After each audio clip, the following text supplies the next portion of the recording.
Good day, everyone. Welcome. Are you ready for a discussion for today? Today, we'll discuss about the measures of position for group data and percentile rank with interpretation.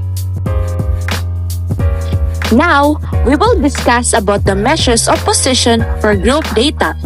Quantities are natural extension of the median idea in that they are values which divided a set of data into equal parts. Quantities are classified as quartiles, deciles, and percentiles. Quartiles is a quantile that divides the distribution into 4 equal parts. The values of the quartiles are denoted by Q1 for first quartile, Q2 for second quartile, and Q3 for third quartile. Here is the formula for quartile for group data, where LB, lower boundary of the Q key, N, total frequency, CFP, cumulative frequency of the class before Q key, F, frequency of the Q key class, I, class interval, key, and quartile, where N equals 1, 2, and 3. Deciles is a quantile that divides the distribution of the distribution into 10 equal parts. The dataset has 9 deciles which are represented by D1, D2, D3, D4, D5, D6, D7, D8, and D9, where D is the number that divides the bottom 10 of the data from the top 90 and so on. Here is the formula for decile. Percentile is a quantile that divides the distribution into 100 equal parts. A set of data has 90 percentile which are denoted by P1, P2, P3, P4 to P99. And here is the formula for percentile. To better explain the topic, here's an example of a group data in the first column. As you can see, there we can see the class interval in the next column. The frequency next is the lower boundary and cumulative frequency.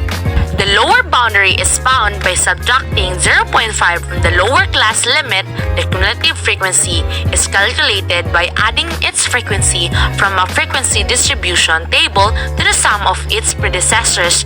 The last value you will always be equal to the total for all observations, since all frequencies will already have been added to the previous total. To test your understanding, let us solve this problem. Calculate the lower quartile of the mathematics test scores of 60 students. So here is the process.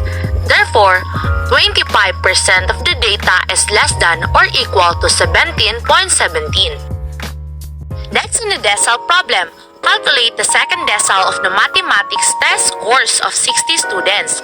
So here's the process. Therefore, 40% of the data is less than or equal to 28.28. And now, in the percentile problem, calculate the 65th percentile of the mathematics test scores of 60 students. So here's the process.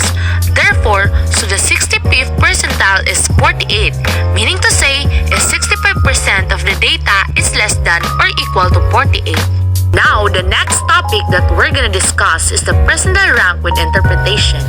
The percentile rank of a score is the percentage of scores in its frequency distribution that are equal to or lower than it. To find out the values of percentile P30 and P60 from a given distribution, interpreting the results, and so here's the process.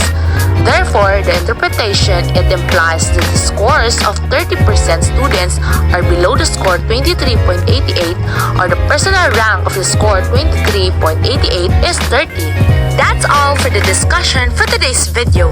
We have explored how to calculate and interpret quartiles, deciles, percentiles, and percentile ranks in a dataset. Understanding these measures helps us analyze data distribution and make informed decisions based on relative positioning of data points. Hope you're enjoying this video. We deeply appreciate your time and attention. Thank you for watching!